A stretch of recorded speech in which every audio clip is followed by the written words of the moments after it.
Gary, congratulations. What a match. Your first victory at the Crucible. How's it sound to be a Crucible winner? Brilliant. It hasn't really sunk in, but I'm just over the moon to get over the line in that game. It was hard fought.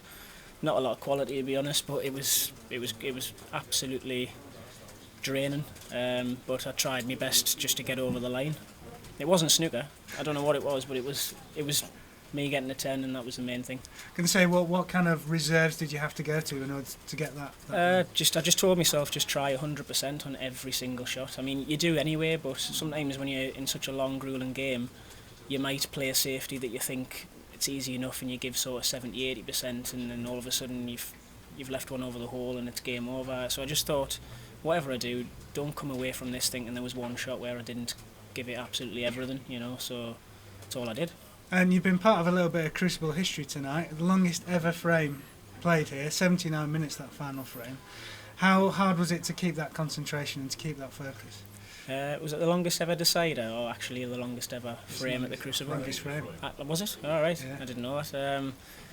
To be honest, not that hard in a way. It was obviously a grueling game, but like I say, I was determined just to give it me all on every shot. So although it dragged on quite a long time, it felt the same to me all the way through. I wasn't going to give up at any shot at any stage, so I just battled on and thankfully got there in the end. And was that kind of tension intensified because you were both searching for a first win here at the Crucible? Not for me, to be honest. With me, it's more about, and it sounds silly when you've not won here before, but for me, it's always about trying to perform well and trying to actually play how I know I can. Otherwise, I get very down on myself, So although it was a massive win, like you say, for me, I don't sort of think of that, and I don't think of the money, and I don't think of like where it is or what tournament. It probably is there, like subconsciously, but it's more about just trying to do the best I can do and play the best I can play, really. You say that, but in terms of where this win ranks in your career, would you say it's the best win, the biggest win of your career? It's a tough one. Obviously, it's got us the furthest in the World Championships I've ever been, which is brilliant. But it wasn't a nice win, if you know what I mean. It was obviously very satisfying to dig in for so long and get over the line, but it wasn't that satisfying in terms of the quality of the game, to be honest. Yeah, because we saw the fist pump and everything at the end, and what that meant to you. Yeah, I think that's just obviously through just so much sheer try all the way through, and then you just want to let off a bit of steam, and obviously then you think, oh yeah, I've won. It's mental, and yeah, that's all that was, just sort of delighted to get over the line. And there was a couple of big moments, well, there's many big moments in that frame, but that double on the red, yeah. You're eyeing it up. Were you thinking about whether to go for that? When I potted the long red, to be honest, I didn't fancy potting it, but I thought if it goes in, I'm probably going to be laying a snooker or something behind the yellow or blue. If I miss it, I might get the snooker. When it went in and I landed on the blue, I thought, you know what, if I can stun this in and I can get sort of a shot at the double, I can get the brown out as well. And I'm thinking silly things like I can actually get over the line in one visit here, even though I couldn't make 12 like 2 minutes ago. So once I left myself the red or the double, I knew it was the right shot. I was almost not wanting to land on it because I knew I had to play it. And if I play it and miss, I'm probably going to lose. But as soon as I got the brown out, again still a tough shot on the brown, but once I potted the brown, I thought, right, you've got to do it now. If you don't do it now, silly things could happen. And in terms of the break, having to come back this evening as well, how did that? Because you were 9-7 in front, Luca got back to 9-8, and you had the break. How did you find all that experience?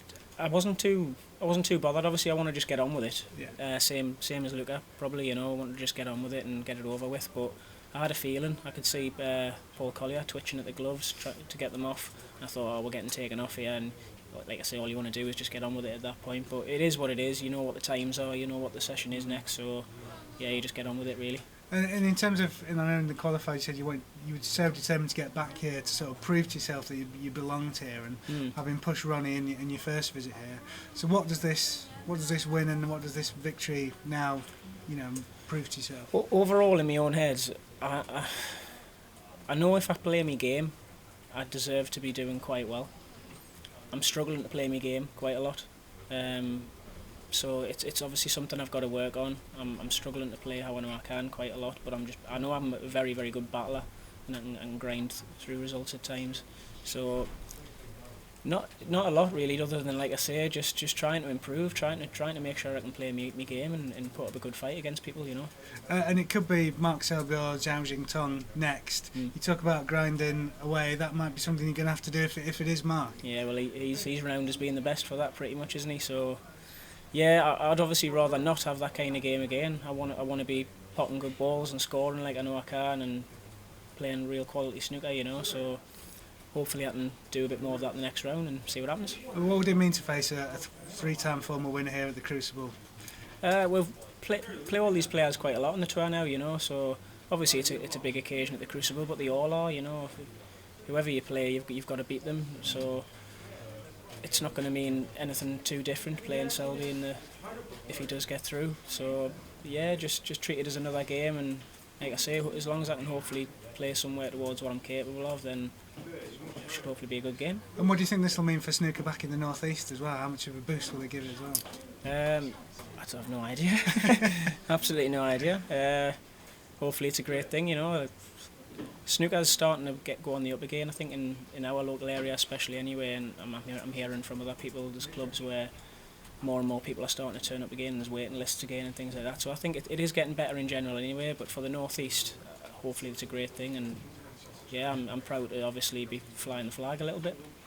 Is it nice to be a quiz question? Is it nice what, sorry? To be a quiz question. Quiz question? What's that? But what's the longest frame in right, okay. history? Not really, is it? It's not the best one, is it? But yeah, and any sort of attention's good, so yeah. Is it hard to keep concentration? It's 76 minutes and you can't take a break. For me, not so much. Like I say, I think I'm quite determined in that, and I've been around the block for years as well, playing in matches like that when you're struggling as well, so it's grueling, but you know you've just got to do it. You've just got to get on with it. Do you feel for the audience? And, Yeah, totally. In a way, I think I get more embarrassed for them that they've come and watched a game like that. That I know some of them and the purists will enjoy it, but some of them are thinking, what on earth's going on here? What have I come to this session for? Do you know what I mean? So, well, a couple did actually, I think, in that last frame because they had to, and I thought, honestly, I was half embarrassed, but you know, you've got to try and block that out of your mind and get on with the job in hand and just try and get a 10. And if it is Selby, you've got a bit of confidence that you can do those gruelling, heart-fought frames. I've got confidence that I can battle hard, and I can, even if I'm struggling, I can put up some sort of game, but that's not what I want to do, that's not what I play snooker for, you know, so hopefully it doesn't come down to that too much. Gary, we just had Luca in, obviously he's been on the wrong end of that record epic frame, he's absolutely devastated. It's almost that you forget about style or anything, it's just all about the result in a frame like that. Yeah, that's what kept me going, to be honest, and I just want to say for Luca, he's a top kid. He's just come up to us there and obviously shook my hand again and just says, you know, that was phenomenal, some of the escapes you were getting out of and stuff, and it was just really nice of him to come up to us and say that after just losing, you know, so I just want a massive shout out to Luca, because I'd have been devastated myself as well, and I don't know if I'd have done the same just yet, you know, so yeah. Did you have a taxi ride ever that long? I did actually. Longest one I did was Newcastle to Bradford and back, so yeah, that didn't feel anywhere near as long though. and obviously that's a part of your life that's now gone, but did that give you good grounding? Because you know how tough, how much you want. I guess so. I guess, yeah, doing jobs. I mean, taxi driving's always mentioned a lot. I've done various jobs, you know, bar work, I've worked in a hotel doing functions, I've done taxi driving, I've done factory work, I've done quite a few different things. And this was in a period where I was struggling to get back on the tour, and mixture of that and obviously maturing and growing older, you just battle on. I think it's more when you're playing bad, you don't get as down on yourself as you used to, because you're kind of used to it. You've almost accepted that this is how it's going to go again. It's another one of them days. Whereas when you're younger, you just can't handle it. You're thinking, how can I play this bad? How can I be so bad when I know what I can do in practice? But I guess that's just part of life, isn't it, and growing up. But that, just at the end of the match though, the positive must be as well. I mean, it's a fine line, isn't it? Because you actually won it. You were positive. You went for that double red. You didn't fall over the line. You obviously, the safety was good as well. I mean, you actually went for it, and that must be a lot of pride for you as well. You didn't just fall over the line. Yeah, I've always thought how, you know, I've always taken the right shot. I think that was the right shot at the time. It's a chance. There was no chances really going throughout the whole frame, and who knows if you're going to get a better one than that. And I think I've always sort of not shied away, even doesn't matter how big the occasion, I'm not shied away from playing the big shot if it's there. So I'm proud of myself in that, obviously, and I was just desperate for it to fly in, and it did, so that's the way it goes.